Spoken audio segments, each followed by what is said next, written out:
I'm convinced that habit change by itself is easily a multi-million-dollar industry. It's one of those things that no matter how hard we try never seems to come easily, and even when we add one new habit, it doesn't get much easier to add another good habit, and of course it's even harder to kick a bad one. See, as we've come to understand the importance of just showing up every day, the way habits compound day after day to create monumental change in our lives, we see that habit change is often what's standing between us and our goals. Because it's not often the action itself that stops us from achieving our goals, it's the habit that leads to the action. When we're in the gym lifting weights, we don't often struggle to actually pick the weights up off of the squat rack or the bench press and lift the weights. We struggle with the habit of putting on our gym clothes, getting in the car, driving to the gym even when we're tired. And when we're working on a business, we don't struggle with actually doing something for the business when we're in that flow state on our computer or packaging products to ship them out, but we struggle to get into that flow state, to get into the mindset to actually start the work. We all want to change our habits. For me, habit change is something I get into every few months when there's a new habit that I want to add to my life or a bad one that I want to kick. And inevitably I watch some YouTube video or read some book about something I can do differently or better in my life, and that inspires me to make a difference. And so after years of trying and failing at habit change, of trying to add new habits and failing or successfully adding a few, here are the 3 lessons I've learned to make your habits stick. Starting a habit over ambitious is one of the quickest ways to make it fail. I think it's also one of the most common reasons that habit change fails. You know the feeling. We pick up a new habit, we're really excited about it, we feel really motivated because it's something we're really enjoying at the time, and so we go all in, we invest a ton of time into this new habit, only to burn out after a few weeks. The problem is that we're all creatures of habit, even when we don't realize certain things are habit. And as we know, changing habits is hard. That means it's hard to change your current routines.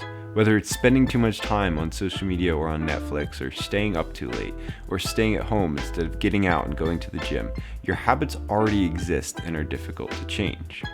If you try to make a drastic change all at once, say go to the gym for 5 days a week or wake up 3 hours earlier, you're really asking your brain to change a lot. It's not just one habit that you're adding. At that point, you're asking your brain to change pretty much its entire set of habits for the day. Say you're trying to go to the gym for 2 hours, 5 days a week as your new habit. You're asking your brain to add the habits of putting on your gym clothes as soon as you get home from work, getting back in the car, driving to the gym, doing the workout, getting home, showering, then eating dinner. You're changing up your entire routine, and you have to kick your other habits. So if your habit was to get home from work, change into comfy clothes, and watch Netflix, you're asking your brain to simultaneously add all of these new habits while also kicking those bad ones. It's a really difficult thing, and motivation might be able to help you keep up with the habit for the first few days or even the first couple weeks. But eventually, once the motivation fades, once you hit a day where it's hard, where you don't want to do it, you're not going to be able to do it. Motivation is a finite resource, and without making your habits stick, without making small habits that you can do every day even when it's hard, they're bound to fail.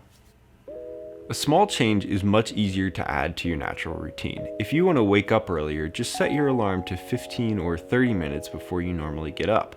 Or put your phone across the room so you can't just hit snooze immediately. Those are small things that you can implement immediately into your existing routine.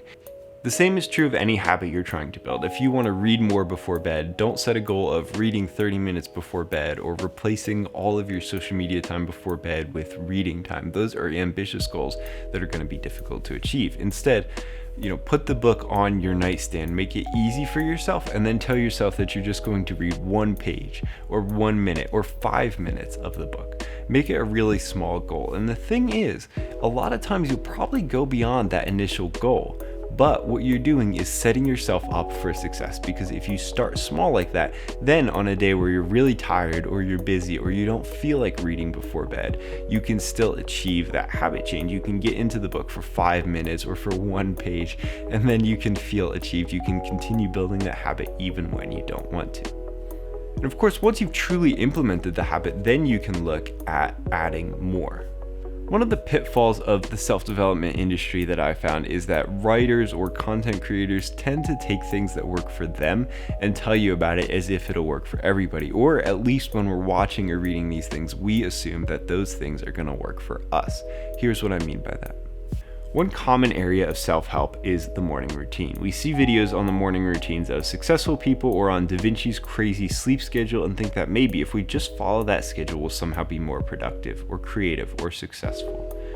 Or we see videos on changing your financial habits on YouTube or on social media, and we think if we just follow in the footsteps of what these gurus did, if we just do the exact same things as they do, we'll become financially free, right? I mean, it must work because it worked for them.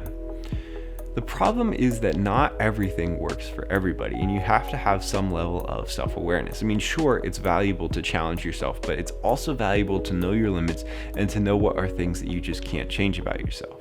If you've always worked better at night, if you're able to focus more, get more done in the evening hours than in the morning, don't try to wake up at 5 a.m. Don't try to make it a habit to wake up really early just because successful people wake up early. As long as you're getting the same amount of work done, it doesn't matter what time you wake up or what time you go to bed. So next time you feel compelled to add a habit to your routine, take a step back first and ask yourself the real motivation for that habit. Do you actually want to be a content creator posting daily content on Instagram, Twitter, YouTube, or do you just want the fame and validation that comes with being a content creator? Do you actually want to be financially free, or is that just a nice dream of yours, but you're much more comfortable just working a job and living comfortably? Do you actually want to wake up earlier, or are you just not as productive as you'd like, and so you're using waking up early as a placebo for trying to become more productive? But being selective also encompasses making sure the habits you choose are important. Now, the science on how long it takes to build a habit and make it really ingrained into your routine differs, but 66 days is often an estimate that's used. And so if we take 66 days, you've only really got time to add about 4 or 5 habits to your routine throughout the year. That's not a lot, and that's assuming that you make habits back to back. So you create one habit and then you jump right into the next habit, or you work on a couple simultaneously. So it's realistic to assume that you can only build 2 or 3 meaningful habits or get rid of 2 or 3 bad habits in a year. Sure, you might be able to do more than that, but sticking at that estimate will really help put into perspective each new habit you're looking at. Instead of just trying to do a bunch of different things because they sound like the right thing, evaluate if it's really important, if it's one of those 2 or 3 or 4 habits you really are going to add to your life this year that's really going to make a meaningful difference. Humans aren't meant to be solitary creatures. Some of our best ideas come in groups in bouncing ideas off of each other. Life is often best lived in some form of companionship, and that's also true of habit change. Yeah, and sometimes you just gotta act like you have friends, but instead you're just talking to a wall just to get a B-roll shot, and it's kind of awkward, but this is the closest thing you ever get to human interaction since you work from home, so yeah. Because there are going to be hard days. There will be days where you wake up and you don't feel like going to the gym, you're tired, you've had a long day at work, you just can't do it today, and your brain will try to tell you that you can just get back on it tomorrow. You've done it so much, you've been doing it consistently all of this time. What's one day off? You can do it tomorrow. There are times when you can't trust your inner voice, and in those times you need an outside voice to remind you of why you're doing this, to remind you the importance of showing up even when you don't feel like it. And since we're all about small change here, let's acknowledge that it can be difficult and scary to find an accountability partner in real life that you can talk to. Maybe you don't have a lot of friends, maybe it feels awkward asking them to be an accountability partner. So there are ways you can do this that are creative. For example, you can post on social media that you're going to be implementing this new habit, and then every day you can post. Day 1 of waking up at 6 a.m., day 2, etc. That way, even if you only have 10 followers, you're still putting yourself out there into the world and keeping yourself accountable. It's still an external voice keeping you accountable to your habits. Again, it's all about finding what works for you. So if finding somebody in real life to keep you accountable just isn't feasible or isn't something that's going to work for you, find another source of external motivation that you can turn to when your own internal motivation runs out for the day. Ultimately, making your habits stick is a long process because habit change itself is a long process that's full of trial and error. but finding something that works for you, making incremental change before you take really big leaps, and making sure to find some external way to motivate yourself when you don't feel motivated are all ways that you can ensure that your habits are more likely to stick. Of course, like anything, these aren't a guarantee that your habits will stick, and when you do fail at a habit, it's good to evaluate if that's something that actually works for you. But using these 3 methods are ways to ensure that you'll have the best chance at making that habit stick, at making a real difference in your life. Thanks for watching.